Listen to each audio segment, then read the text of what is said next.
ఇక బంగాళాఖాతంలో ఏ చిన్న అల్పపీడనం ఏర్పడినా సముద్రంలో ఎలాంటి మార్పులు వచ్చినా దాని ప్రభావం ముందుగా చూపించేది కాకినాడ జిల్లా పిఠాపుర తీర ప్రాంతంలోని ప్రాంతాలే. ఇక్కడ ఉప్పాడ, కోనపాపపేట, అంబాజీపేట, మూలపేట ప్రాంతాల్లో సముద్రం మున్ముందుకు వచ్చేస్తూ ఉంటుంది.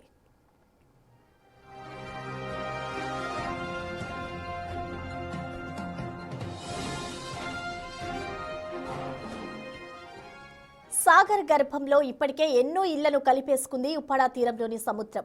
ఈ ప్రాంతంలో తుఫాను సమయాల్లో సముద్రం అల్లకల్లోలంగా ఉంటుంది. తుఫాను వార్తలు విన్న వెంటనే వీరి గుండెల్లో గుబులు రేగుతోంది. 1 నుంచి 2 కిలోమీటర్ల మేర ఇక్కడ సముద్రం ముందుకొచ్చేస్తోంది. ఈ అలల ధాటికి మత్స్యకారుల జీవితాలు అతలాకుతలం అయిపోతుంటాయి.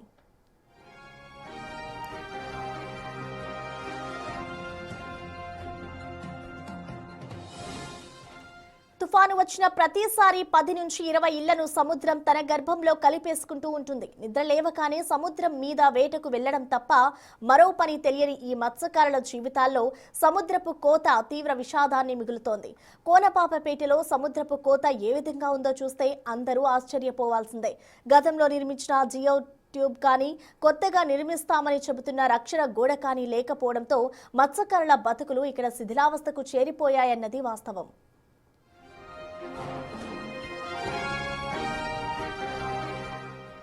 పిఠాపురం నియోజకవర్గం కోనపాపపేటలో అయితే సముద్రం తీవ్రంగా కోతకు గురవుతుంది.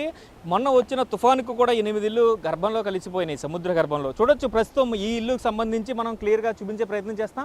ఇది 2 పోర్షన్ల ఇల్లు అయితే ఒక పోర్షన్ మొత్తం అంతా కూడా సముద్రంలోకి కరిగిపోవడంతో మరొక పోర్షన్లో మాత్రం జీవనం సాగిస్తున్న పరిస్థితి కనిపిస్తుంది. ఎక్కడ కూడా ఇల్లు ఉన్న దాఖలాలు లేవు. ఇదంతా కూడా విరిగి సముద్రంలోకి వెళ్ళిపోయిన పరిస్థితి కనిపిస్తుంది. సగం ఇల్లు సముద్రంలో కలిసిపోయినప్పటికీ కూడా మిగతా సగం ఇంటిలోనే జీవనం సాగిస్తున్నారు ఇక్కడ మత్స్యకారులు.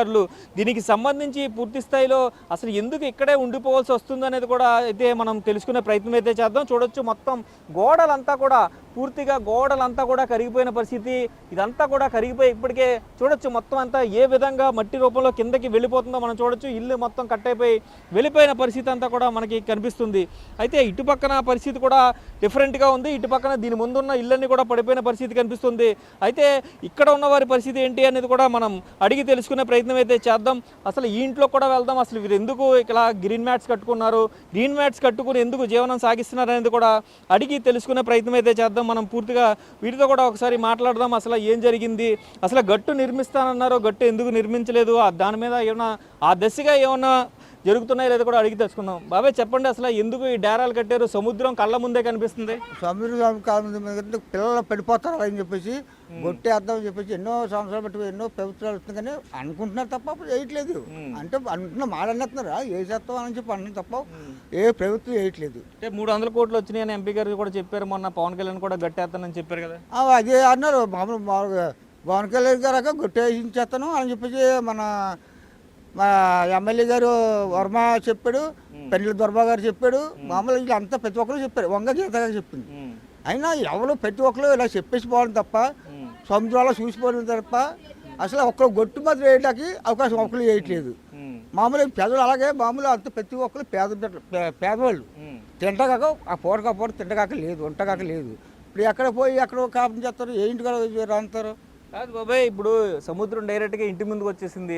కెమెరామెన్ రవి అయితే చూపించే ప్రయత్నం అయితే చేస్తున్నాడు. చూడొచ్చు మనం గ్రీన్ మ్యాట్స్ నుంచి క్లియర్గా సముద్రం కనిపిస్తుంది. ఆ గ్రీన్ మ్యాట్స్ ఎందుకు కట్టుకున్నారని అడుగుతుంటే అక్కడికి ఎవరైనా పిల్లలు వెళ్ళి జారి కింద పడిపోతారేమో అని భయంతో అయితే మేము అక్కడ గ్రీన్ మ్యాట్లు కట్టుకుని, అంటే గోడ నిర్మించుకున్నా కూడా కూలిపోద్దని గ్రీన్ మ్యాట్ తోటి అయితే అక్కడికి వెళ్లకుండా చేసుకున్నామని చెప్తున్నారు. చూడొచ్చు మనం మూగజీవాలకు సంబంధించి మేకలను పెంచుకుంటున్నారు. అవి కూడా పడిపోయే ప్రమాదం ఉంటుంది కాబట్టి సముద్రంలో అవి కూడా అటు పక్కగా వెళ్లకుండా అయితే పూర్తిగా అయితే ఆ గ్రీన్ మ్యాట్స్ని ఉపయోగించుకుని ప్రస్తుతానికి అయితే కాలం వెల్లదీస్తున్న పరిస్థితి. వీరి ఇంటి ముందు ఉన్న సుమారుగా 10-15 ఇళ్ళు కూడా సముద్ర గర్భంలో కలిసిపోయి వీరింటి దాకా వచ్చేసిందని కూడా చెప్తున్న పరిస్థితి కనిపిస్తుంది. ఇక్కడికి మామూలు ఇక్కడ రాబడికి మొత్తం ఒక 20 ఇళ్ళు లోపలికి ఉండేయండి సార్. 20 ఇళ్ళు మీరు ఇక్కడ ఇంటిలో వచ్చినప్పటికీ ఇల్లు కట్టుకున్నప్పటికీ 20 ఇళ్ళు లోపలికి ఉండి కనీసం 10 కిలోమీటర్లు ఉంటుంది. 120 అడుగులు ఎగస్ట్ ఉంటుంది లాస్ట్ ఇల్లు ఇది. ఇప్పుడు ఇల్లు అన్నీ పోయిపోయాయి. ఇప్పుడు వెళ్ళిపోయారు పైకి కోనలోకి పోయి. అప్పుడు ఎవరో నాయకుడు గారు సత్యపల్లి నాయకుడు గారు ఆయన ఇచ్చాడండి కోని. ఆయన ఇచ్చినప్పుడు ఈ మొత్తం ఈ పాకల వాళ్ళంతా వెళ్ళిపోయారండి. అంటే ఇప్పుడు ఒకటి చెప్పండి నాకు, పక్కాగా కట్టుకున్న ఇల్లు కూడా, సిమెంట్తో కట్టుకున్న ఇల్లు కూడా అక్కడ కూలిపోయిన పరిస్థితి కనిపిస్తుంది. ఇప్పుడు మీ ఇంటి వరకు వచ్చేసింది, మీరు ఏం కోరుకుంటున్నారు? అసలు పవన్ కళ్యాణ్కి ఏమైనా చెప్పాలనుకుంటున్నారా? చెప్పాలనుకుంటున్నాను. బలగన్ గారు వచ్చి మరి గొట్లే ఇంతని చెప్పి అన్నాడు. మొన్న ఉప్పాడ మీటింగ్లో పెట్టారు. అంటే మరి 100 రోజులు సెలవు ఇచ్చాడండి. ఇక్కడ మాకు ప్రజలకి 100 రోజులు ఇచ్చాడండి. 100 రోజులు పోయాక తర్వాత అప్పుడు మరి మీకు ఏమైనా న్యాయం చూద్దాం అని చెప్పి అన్నాడండి. మరి అయినా మరి ఏమి చెప్పలేదండి. మరి గొట్టు గురించి కట్టగా ఏమీ అనుకోవట్లేదండి. మరి అయినా పవన్ కళ్యాణ్ గారైనా ఏదో ప్రజలకి చూద్దాం, ఆయన న్యాయం చేద్దామని జుట్టు ఉంటే ఆయన జుట్టులో పెట్టుకుని ఒకసారి వచ్చి మరి ఇది చేయితే ఆయన పేరు చెప్పుకుంటారండి. ఇది ఇప్పుడు ప్రజల్లో ఆయన ఒకరు కనబడుతున్నారు, ప్రతి ఒక్కరు ఆయన అంటున్నారు. ఆయన వచ్చి ప్రజలకు కనబడతాడని చెప్పేసి ప్రజలంతా కోరుకుంటారండి. అది ఈ న్యాయం ఇది చూసుకున్నట్లయితే వారి బాధ వర్ణనాతీతం అని చెప్పుకోవాలి. చూడొచ్చు మనం, మహిళలు ఆవేదన వ్యక్తం చేస్తున్న పరిస్థితి కనిపిస్తుంది. చెప్పండి అమ్మా ఏంటి అసలు ఇప్పుడు సముద్రం ముందుకు వస్తుంది, అయితే గట్టేస్తున్నారు ఇప్పుడు దాకా గట్టుకు సంబంధించి. ఇది చూసుకున్నట్లయితే పూర్తిగా దీనికి సంబంధించి మొత్తం ఇళ్ళన్నీ కూడా సముద్రం దగ్గరికి వచ్చేసిన పరిస్థితి కనిపిస్తుంది. వీరి వంతు వచ్చిందా అన్నట్లుగా అయితే పూర్తిగా ముందుకి సముద్రం వస్తున్న పరిస్థితి కనిపిస్తుంది. పూర్తిగా చూడొచ్చు మనం, దీనికి సంబంధించి ఇళ్ళన్నీ కూడా పూర్తిగా డ్యామేజ్ అయిపోయిన పరిస్థితి కనిపిస్తుంది. అయితే ఇప్పుడు కోతకి గురైన ఇంటికి సంబంధించి చూడొచ్చు మనం, ఈ ఇంట్లో జీవనం కూడా కొనసాగిస్తున్నారు. సగం ఇల్లు ఇప్పటికే కూలిపోయిన పరిస్థితి కనిపిస్తుంది. అయితే సగం ఇంట్లోనే జీవనం సాగిస్తున్నట్లుగా కూడా స్థానిక మహిళలు అయితే చెప్తున్న పరిస్థితి కనిపిస్తుంది. పూర్తిగా చూసుకున్నట్లయితే మనం ఇది చూడొచ్చు, మొత్తం అంతా కూడా ఇప్పటికే శిథిలావస్థకి చేరుకుంది. ఈ ఇంట్లో సంబంధించి ఇప్పటికీ కాపురం చేస్తున్న పరిస్థితి కనిపిస్తుంది. వీరి జీవనాన్ని అయితే సాగిస్తున్నారు, ఇక్కడే పూర్తిగా అయితే జీవనం సాగిస్తున్న పరిస్థితి కనిపిస్తుంది. మనం చూడొచ్చు క్లియర్గా సముద్రం అంచున వీరి జీవనం ఎలా ఉంది, అసలు ఎందుకు ఇక్కడ ఉంటున్నారు అనే దానికి కూడా మనము అడిగి తెలుసుకుందాం. వీరి వద్ద నుంచి కూడా జస్ట్ ఆ కిటికీ ఓపెన్ చేస్తేనే సముద్రం డైరెక్ట్గా కనిపిస్తుంది వాళ్ళకి. అయితే చూడొచ్చు మనం ఇంత దుర్భరమైన పరిస్థితులు ఎందుకు గడుపుతున్నారు, సముద్రం ముందుకు వస్తున్నా కూడా ప్రాణాలు గుప్పెట్లో పెట్టుకుని ఎందుకు వీరందరూ ఇక్కడ జీవనం సాగిస్తున్నారని కూడా ఒకసారి వారిని కూడా అడిగి తెలుసుకునే ప్రయత్నం చేద్దాం. అమ్మ చెప్పండి, ఎందుకు సముద్రంలో ఇప్పుడు ఇల్లు సగం కోల్పోయింది, ఇంకా సగం ఇంట్లోనే ఎందుకు ఉంటున్నారు? అసలు సగం అన్నమంటే ఎక్కడికి వెళ్తా కాడ మాకు ఎక్కడ ఇల్లు కట్టుకుందామన్నా చేద్దామన్నా మా కాడ ఏమీ లేవండి. సొందరం మీద బతికిన వాళ్ళమే మేమందరం. ఆ సొందరం మీద కాడ పాటు కాడ దొరకట్లేదు మాకు అసలు. ఇప్పుడు ఈ ఇల్లు కూలిపోయిన పరిస్థితి ఉన్న నేపథ్యంలో, అయితే పూర్తిగా అసలు దీంట్లోనే ఎందుకు ఉంటున్నారు అంటే ప్రాణభయం ఉంటుంది కదా. అంటే ఇప్పుడు అటుపక్కన ఉన్న వాళ్ళు ఎవరు ఉన్నారు, అసలు వాళ్ళు ఎందుకు వెళ్ళిపోయారు, సగం ఇల్లు ఎప్పుడు కూలింది అసలు? అంటే సుమారుగా ముందు ఒక ఇల్లు పోయిందండి, ఆ ఇల్లు పోయాక మా ఇంటికి వచ్చేసింది. ముందు మన తుఫానికి 3 ఇల్లు 4 ఇల్లు పోయాయి. అంటే వాళ్ళుండే ఇల్లు పోయింది అంటున్నారు, అంతేనా? చాలా వర్షం అంతానా చెప్పండి. వరుసగా ఇల్లు అన్నీ పోయాయండి. మాకు చంద్రాన్ని కొట్టేయలేదు.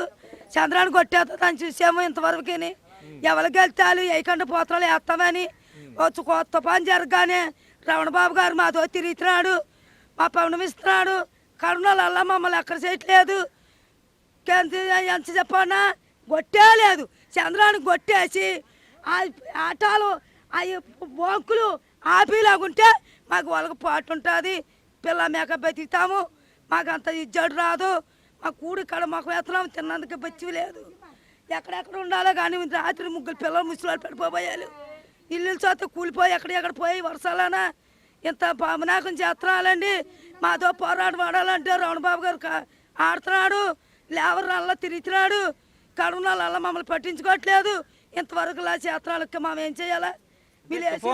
తుఫాన్ వచ్చినప్పుడే ఇటు పక్కన ఉప్పాడు కానీ కోనపాపేటకు కానీ చూస్తున్నారు, తర్వాత ఎవరో కూడా పట్టించుకోవట్లేదు అని చెప్తున్నారు. లేదు బాబీ, పట్టించుకోవట్లేదు. ఇప్పటికి మాలపేటకి గట్ట తిరుగుతున్నారు కానీ ఇటు అసలు కోనపాపేట పేరు చెప్తే ఒకళ్ళు రావట్లేదు. మీ నాటోళ్ళు గట్ట వస్తున్నారు. మొన్న అతను వచ్చాడు, మాట్లాడాము. ఇవాళ వచ్చే మాట్లాడతాం కంతే, అంతేగాని ఎవరు పట్టించుకోవట్లేదు. చూసుకున్నట్లయితే కోనపాపపేటకి సంబంధించి మరికొంతమంది మహిళలు ఉన్నారు, మాట్లాడతాం. చెప్పండి మేడం. ఇప్పుడు తుఫాన్ వస్తుందండి, వర్షం 3 రోజులు ఉంటుందండి గాలిని. ఆ 2 రోజులు 3 రోజులు తిరుగుతున్నారండి. ఎవరు తిరిగినా ఏం చేసినా మత్స్యకారులు ఎవరు పట్టించుకోవట్లేదండి. ఉండి కోల్ది వరుసగా ఒకటి ఇల్లు పోతున్నాయండి. మేము ఎక్కడ పోవండి మత్స్యకారులు, అవునా కదా? 10, 9 అవుతాయి కానీ వాసన వచ్చేస్తుందండి. ఉండలేకపోతున్నాం అసలు. మా పిల్లలతోటి తెల్లతోటి ఏదన్నా పొద్దుట గాలి అండి, పొద్దుట గాలి రాత్రులు వాసన అండి, బాగా విపరీతమైన వాసన అండి. బయటకు కూడా దేనికి కూడా బయటికి రాలేకపోతున్నామండి. మరి అది మమ్మల్ని మెచ్చగారిని పట్టించుకుంటే ఏదన్నానండి, ఏదన్నా అవసరం వస్తే వాళ్ళకి వస్తున్నారండి. ఎవరన్నా ఏ పార్టీ వాళ్ళన్నా ఎవరన్నా వాళ్ళకి అవసరం వస్తేనే వాడుకుంటున్నారండి, లేకపోతే మమ్మల్ని లెక్క చేయట్లేదండి ఎవరైనా. అంటే గట్టేస్తాము 300 కోట్లు శాంక్షన్ అయిందని కూడా చెప్పారు కదమ్మా. ఎవరో ఏది చెప్పారండి, చెయ్యాలి కదా, చేస్తేనే కదా ఏదన్నా అవుతేనే కదండి. ఏ నాయకుడైనా ఎవరైనా నమ్ముతాం మేము, అంతే కదా. ఎవరైనా ముందు చేసి చూపించమనండి, అప్పుడు నమ్ముతాం మేము, అంతే కదా. చెప్పండి అమ్మా, ఏంటి పిల్లలకి సమస్యలు అంటున్నారు, ఏంటి ఏమవుతుంది, పిల్లలకి ఏమవుతుంది చెప్పండి, ఏమవుతుంది అంటే ఈ గాలి వల్ల ఈ వాసన వల్ల ఈ వాసన వల్ల పిల్లలకి నీరసాలు వచ్చేస్తున్నాయి, పెద్దవాళ్ళకి నీరసాలు వచ్చేస్తున్నాయి. ఆ కూర్చోపుడికే పెద్ద మనుషులు తిరుగుతున్నారు, అంతే. మమ్మల్ని ఎవరు పట్టించుకోవట్లేదు. ఆ చంద్రం మీద ఆ గాలికి వర్షాలకి. గాలి అంటే ఏంటి, దేని వల్ల అంటారు గాలి? దీనివల్ల ఏమో తుఫాన్లకి. అంటే తుఫాన్లకి గాలి వచ్చేది సాధారణంగా వస్తుంది కదా, అంటే ఫ్యాక్టరీల వల్ల వస్తుందా, వాసన ఎందుకు వస్తుంది? వల్ల వాసన వచ్చేస్తుందండి. ఆ వాసన పిల్లలకి పెద్దోళ్ళకి నీరసాలు వచ్చేస్తున్నాయి. ఆ నీరసాలు తీసుకెళ్తే లక్షలు అడుగుతున్నాళ్ళు, 2 లక్షలు 3 లక్షలు అడుగుతున్నాళ్ళు. మాకు ఆడ తినడమే కొద్ది గంజి లేదు. ఆ గంగే పండాలి మాకు, అదే మాకు ఇచ్చాడు దేవుడు. ఆ గంగమ్మ ఇచ్చింది. ఆ గంగకి అసలు పోవట్లేదు. వెళ్తున్నాళ్ళు తిరిగి వస్తున్నాళ్ళు, బోట్లు వెళ్తున్నాయి తిరిగి వస్తున్నాయి. ఒక 10,000 రూపాయలు ఆయిల్ వేసుకొని వెళ్తున్నాళ్ళు, మళ్ళీ తిరిగి వస్తున్నాను. ఆయిల్ ఖర్చులు కూడా రావట్లేదు. ఆయిల్ ఖర్చు కదా రావట్లేదు, ఏమీ ఆదాయం లేదు. ఏదో జరిగింది అక్కడికి ఎట్టేలు అన్నాలి, డబ్బు వస్తుంది అన్నాలి, కోడ్లు చెప్పని ఇస్తానన్నాలి, ఏది ఇవ్వలేదు. మమ్మల్ని అమ్మేసుకున్నాలండి బాబు, ఖచ్చితంగా ఆ ఫ్యాక్టరీకి మమ్మల్ని అమ్మేసుకున్నారు. సిటీ చూసుకున్నట్లయితే ఫ్యాక్టరీల వల్ల దుర్వాసన వస్తుంది, రాత్రి అయితే దుర్వాసన ఏర్పడుతుందంటూ కూడా చెప్తున్నారు. అదేవిధంగా ఆ వాసన వల్ల అనేక శ్వాసకోశ వ్యాధులు కూడా వస్తున్నాయంటూ కూడా చెప్తున్నారు. చిన్నపిల్లలు కూడా ఇబ్బంది పడుతున్నారంటూ కూడా చెప్తున్న పరిస్థితి కనిపిస్తుంది. చూడొచ్చు, సాధారణంగా మత్స్యకారుల జీవన విధానం ఎలా ఉంటుంది, జీవన విధానం ఎలా ఉంటుందని కూడా చూడొచ్చు. ఇలాగా సముద్రం మీద తెచ్చుకున్న చేపలన్నీ కూడా ఇలా ఎండబెట్టుకుని వారు అమ్ముతూ ఉంటారు. చూడొచ్చు, ఇవి పాడవకుండా పైన నెట్స్ పెట్టారు. నెట్స్ పెట్టి ఇదంతా కూడా ఎండిన తర్వాత ఇలాంటి చేపలను మార్కెట్లో విక్రయించుకుంటూ ఉంటారు. ఇలాగా ఇచ్చే సంపద అంతా కూడా, మత్స్య సంపద అంతా కూడా తగ్గిపోవడం వల్ల ఆదాయాన్ని కోల్పోతున్నట్టు కూడా వీరు నిరాశను వ్యక్తం చేస్తున్నారు. ఖచ్చితంగా ఫ్యాక్టరీ నుంచి వచ్చే కాలుష్యాన్ని తగ్గించినప్పుడు మాత్రమే మనం క్లియర్గా అయితే మేము అప్పుల్లోంచి బయటపడతాం. ఏదైతే సముద్రం మీదకి వెళ్తే ఇలాంటి మత్స్య సంపద మాకు దొరకడం లేదు అంటూ కూడా వారు చెప్తున్న పరిస్థితి కనిపిస్తుంది. క్లియర్గా చూసుకున్నట్లయితే కోనపాపపేట కావచ్చు, మూలపేట కావచ్చు, ఇటు పక్కన ఉప్పాడ కావచ్చు, ఈ మత్స్యకార గ్రామాలన్నీ కూడా నదీ కోతకు గురవుతున్నాయి. వీరికి సంబంధించి ఆదాయాన్ని పూర్తిగా కోల్పోతున్నామని చెప్తున్నారు. ఈ త్వరిత గట్టును నిర్మించాలి, అయితే రక్షణ కూడా నిర్మిస్తేనే మాత్రమే ఈ గ్రామాలన్నీ కూడా నిలబడతాయి. ఇప్పటికే చాలా ఇళ్ళు సముద్ర గర్భంలో కలిసిపోయాయి. దీనికి సంబంధించి ఖచ్చితంగా రక్షణ కూడా త్వరితగతిన నిర్మించాలంటూ కూడా డిమాండ్ చేస్తున్న పరిస్థితి ఇక్కడ కనిపిస్తున్నాయి. కెమెరామెన్ రవితో శంకర్, బిగ్ టీవీ. ఈ సముద్రపు ఒడ్డున ఉన్న జీవితాలు ఎప్పుడు సముద్ర గర్భంలో కలిసిపోతాయో తెలియదంటున్నారు స్థానికులు. బతుకు జీవుడా అంటూ జీవనం సాగిస్తున్నామని ఆవేదన వ్యక్తం చేస్తున్నాయి అక్కడ కుటుంబాలు. 323 కోట్ల రూపాయల వ్యయంతో సముద్రపు గట్టు కోతకు గురి కాకుండా రక్షణ గోడ నిర్మిస్తామని చెప్పినా ఇప్పటి వరకు ఈ గోడ నిర్మించనే లేదు. కనీసం ఒక్క పని కూడా మొదలు కాలేదని తీవ్ర ఆగ్రహం వ్యక్తం చేస్తున్నారు ఇక్కడి మత్స్యకారుల కుటుంబ వాళ్ళు.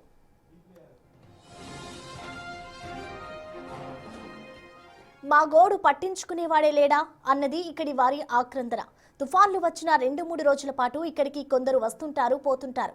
ఇదిగో అదిగో గోడ నిర్మిస్తున్నామని అంటారు. ఆ తర్వాత మరిచిపోతారని వీరు అంతులేని దుఃఖంతో బాధపడుతున్నారు. ప్రభుత్వాలు మారుతున్నాయే గాని ఈ తుఫాన్లు వచ్చినప్పుడు మేం పడే పాటలు మాత్రం మారడం లేదని అంటున్నారు. చిన్న పెద్ద తారతమ్యం లేకుండా అందరిది ఇక్కడ ఒకటే గోస. దానికి తోడు సాయంత్రం అయితే చాలు కంపెనీల రా మెటీరియల్ సముద్రంలో కలుస్తుండటంతో ఈ దుర్వాసన భరించలేకపోతున్నామని వాపోతున్నారు. ఈ వాసన కారణంగా వాయు కాలుష్యం కూడా పెరిగిపోయిందని బాధపడుతున్నారు స్థానిక మత్స్యకారులు. దీంతో రోగాల బారిన పడుతున్నామని ఆవేదన వ్యక్తం చేస్తున్నారు. ఎప్పటికైనా ప్రభుత్వం రక్షణ గోడ నిర్మించాలని తాము 1000 కళ్లతో ఎదురు చూస్తున్నామని చెబుతున్నారు ఈ మత్స్యకార కుటుంబాల వారు. ఎక్కడ ఎప్పుడు తుఫాన్ వచ్చినా గజగజ వణుకుతుంది మాత్రం పిఠాపురమే. పిఠాపురంలోని ఉప్పాడ, కోనపాపపేట, మూలపేట వంటి ఆ పరిస్థితులన్నీ కూడా వేరుగా ఉంటాయి. ఎందుకంటే సముద్రం గట్టునే వారు జీవన విధానాన్ని అయితే కొనసాగిస్తారు. చూడొచ్చు, శిథిలం అయిపోతున్న ఇల్లు. మొన్న రీసెంట్గా వచ్చిన తుఫానికి కూడా 8 ఇళ్ళు నేలమట్టం అయిపోయి సముద్ర గర్భంలో కలిసిపోయిన పరిస్థితి. చూడొచ్చు, సముద్రం కోత ఎంత మేర ఉంది అనేది మనం క్లియర్గా చూడొచ్చు. సుమారుగా 6 అడుగుల పైన, అంటే చూడొచ్చు దాదాపుగా 6 అడుగుల పైన కూడా మనకి ఎంత కట్ అయిపోయిందో, పైనుంచి కింద వరకు ఎలా కోతకి గురవుతుంది అనేది మనం క్లియర్గా చూడొచ్చు. మొత్తం అంతా కూడా సముద్రపు కోతకి గురై మొత్తం అంతా కూడా ఇప్పటికే ఇసుకలా మారిపోయిన పరిస్థితి. ఈ సముద్రపు ఉప్పు నీరు ఎప్పుడైతే తాగుతుందో ఇదంతా కూడా ఇసుకలా మారిపోతుంది. మనం చూడొచ్చు క్లియర్గా.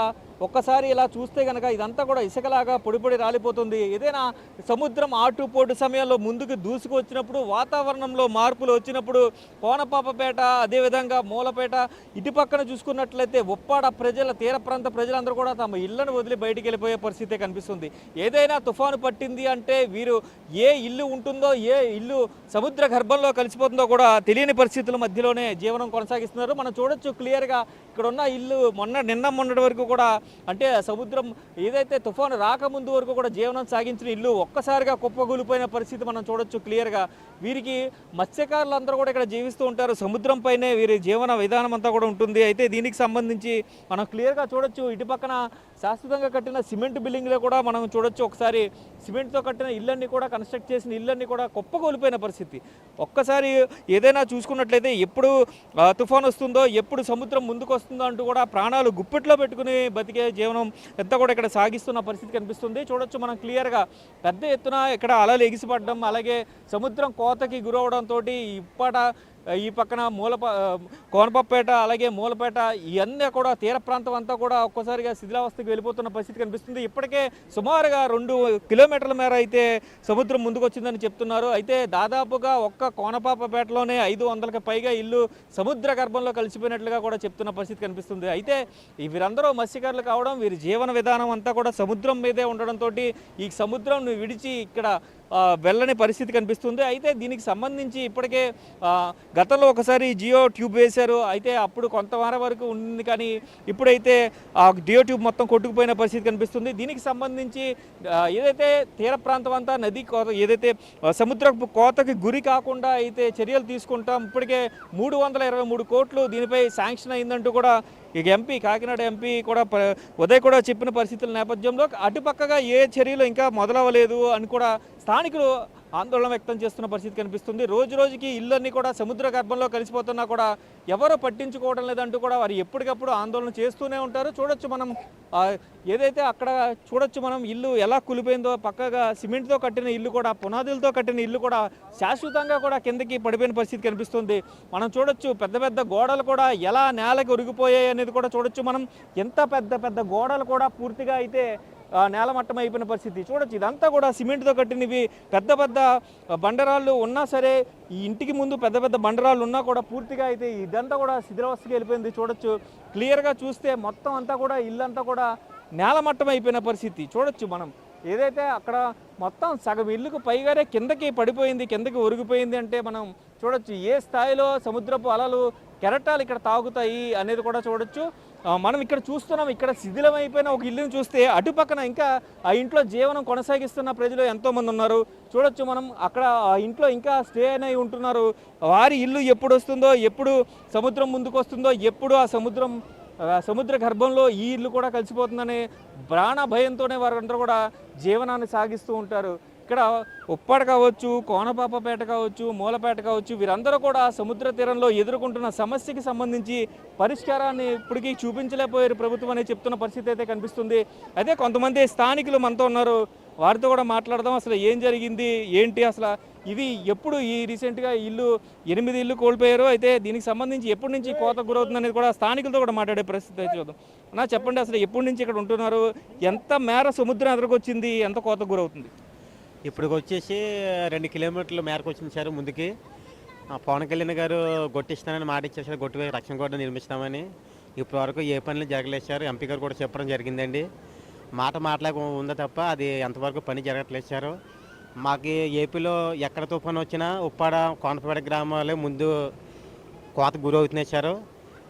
ఇప్పుడు వచ్చి మా గ్రామంలో సుమారుగా 500 ఇల్లు సముద్ర గర్భంలో కలిసిపోయేశారు. మేము చెప్పాల్సింది ఏంటంటే సార్, మా గ్రామానికి ఎంతో త్వరగా రక్షణ గోడ నిర్మిస్తే మా ఊరు ఉంటుంది సార్. లేకపోతే మా ఊరు కనుమరుగైపోద్ది సార్. దయచేసి కూటమి ప్రభుత్వం మా గ్రామం మీద దయ ఉంచి మాకు వెంటనే రక్షణ గోడ నిర్మించాలని కూటమి ప్రభుత్వాన్ని కోరుతున్నాం సార్. మా గ్రామ ప్రజలు తుఫాను వచ్చినప్పుడల్లా ఆందోళనతో గురవుతున్నారు సార్. ఎక్కడ ఉండాలో కూడా తెలియని పరిస్థితులు సార్. ఏ నాయకుడు వచ్చినా తాత్కాలికంగా చెప్తున్నారు తప్ప శాశ్వతంగా పరిష్కారం చేయట్లేదు సార్. అది మన ముంత తుఫానుకి సుమారుగా 10 ఇళ్ళు వరకు పోయేశారు మా గ్రామంలోనూ. జనాలందరూ గొగ్గులు పెట్టారు సార్. ఏం చేయలేని దోచలేని స్థితిలో ఉన్నారు సార్ వాళ్ళు. వెంటనే పవన్ కళ్యాణ్ గారు దీని మీద యాక్షన్ తీసుకొని సీఎం గారు కూడా మా గ్రామానికి రక్షణ కూడా నిర్మించాలని మా గ్రామం తరపున కోరుతున్నాం సార్. అయితే చూసుకోవచ్చు మరికొంతమంది ఉన్నారు. అన్న ఎప్పటి నుంచి ఉన్నారు మీరు ఇక్కడ? ఎలాంటి పరిస్థితులు ఎదుర్కొంటారు? అంటే తుఫాన్ వచ్చిన సమయంలో ఎలా ఉంటుంది, ఆటుపోటు సమయంలో ఎలా ఉంటుంది, అసలు అలలు ఉద్రేకత ఎలా ఉంటుంది? ఆటుపోటు వచ్చినప్పుడు చాలా భయంకరంగా ఉంటుందన్న. సముద్రం బంగాళాఖాతంలో ఎప్పటి చూపించిన ఫస్ట్ ప్రభావితమైంది మా కోనపేట గ్రామం. ఈ కోనపేట గ్రామం వల్ల ఎప్పుడో తుఫాన్ వచ్చినా సరే 100 నుంచి 200 ఇల్లు సముద్రం నేలమట్టం అయిపోతుండే. మా అదృష్టం ఏంటంటే పవన్ కళ్యాణ్ గారు ఎమ్మెల్యే అవ్వడం మా అదృష్టంగా ఫీల్ అవుతున్నాం. ఆయన ఎవరికైనా సరే సహాయం చేయాలంటే ముందు ఉంటారు. అటువంటి నియోజకవర్గంలో మా కోనపేట గ్రామాన్ని పవన్ కళ్యాణ్ ఆదుకొని తొందరగా కాంపౌండ్ వాళ్ళు నిర్మిస్తే మా గ్రామం సేవ్ వస్తుంది. ఇది చూసుకోవచ్చు మరికొంతమంది ఉన్నారు, స్థానికులు మాట్లాడదాం. బాబాయ్ ఎప్పటి నుంచి ఇలా కోతకు గురవుతుంది? అసలు ఎప్పటి నుంచి గురవుతుంది చెప్పండి, పర్లేదు. ఎప్పటి నుంచి సముద్రం ముందుకు వస్తుంది? ఎప్పటి నుంచి? చాలా వచ్చేస్తుందండి. ఇలా ఊరు కొట్టుకుని వచ్చేస్తుంది. ఇలా పోతా ఉన్నాం. మొన్న తుఫాన్కి ఎన్ని ఇల్లు పోయాయి? మొన్న మొత్తం అన్ని పోయండి. మొత్తం 20 ఇల్లు పోతాయి. 20 ఇల్లు పోతాయి. మా మెరకపో ఎక్కడ పోగలదు దారి కదండి. మా మత్స్యకారులకి బతన దారి లేదండి. ఇది చూసుకోవచ్చు. అయితే స్థానికంగా ఉన్న నాయకులందరూ కూడా చెప్తున్నారు. అదేవిధంగా ఇక్కడ స్థానికులందరూ కూడా చెప్తున్న పరిస్థితి ఏంటంటే ఎక్కడ బంగాళాఖాతంలో ఎక్కడ అల్పపీడనం ఏర్పడినా ముందుగా ప్రభావితం చూపేది పిఠాపురం నియోజకవర్గం పైనే. పిఠాపురం నియోజకవర్గంలో ఉన్న ఉప్పాడ, కోనపాపేట, మూలపేట వంటివి మాత్రమే అని చెప్తున్నారు. చూడొచ్చు మనం ఎంత హైట్ చూసుకున్నట్లయితే ఈ కోత అంటే సముద్రం ఇంత పైకి వస్తుందో మనం క్లియర్గా చూడొచ్చు. ఇంత పైకి చూస్తున్నట్లయితే మనకి సుమారుగా 7 నుంచి 8 అడుగుల పైన సముద్రం కోత గురవుతుంది. ఇంత హైట్ నుంచి కూడా గురవుతుంది. అక్కడి నుంచి కూడా ఇళ్ళన్నీ కూడా నేలమట్టం అయిపోతున్నాయి. సముద్ర గర్భంలో కలిసిపోతున్న పరిస్థితి మనకి క్లియర్గా కనిపిస్తుంది. మొన్నటికి మొన్న చూసుకున్నట్లయితే పూర్తిగా ఇప్పటికే 8 ఇళ్ళు వెళ్ళిపోయినాయి. అలాగే ఏ తుఫాను వచ్చినా సరే, బంగాళాఖాతంలో ఏ మార్పులు వచ్చినా సరే సముద్రం ముందుకు వస్తుంది. సముద్రం ముందుకు వచ్చి ఉప్పాడని ముంచేస్తుంది. అలాగే కోనపాపపేటని మొత్తం అంతా కూడా కలిసి వేస్తుందంటూ కూడా చెప్తున్న పరిస్థితి కనిపిస్తుంది. ఎక్కడా కూడా చూసుకున్నట్లయితే మత్స్యకారులు జీవనాన్ని సాగించే విధానం అయితే ఎక్కడ కనిపించడం లేదు. ఇవి త్వరితగతిన ఈ రక్షణ గోడను నిర్మిస్తానని పవన్ కళ్యాణ్ హామీ ఇచ్చారు. పవన్ కళ్యాణ్ ఖచ్చితంగా ఈ రక్షణ గోడని నిర్మించాలంటూ కూడా మత్స్యకార గ్రామాలన్నీ కూడా డిమాండ్ చేస్తున్న పరిస్థితి కనిపిస్తుంది. ఎప్పటికప్పుడు కూడా ఏ తుఫాను వచ్చినా కూడా 10 నుంచి 15 ఇళ్ళు సముద్ర గర్భంలో కలిసిపోతున్నాయి. కాబట్టి ఖచ్చితంగా పవన్ కళ్యాణ్ త్వరితగతిన రక్షణ గోడ నిర్మించాలంటూ కూడా డిమాండ్ చేస్తున్న పరిస్థితి ఇక్కడ కనిపిస్తున్నాయి.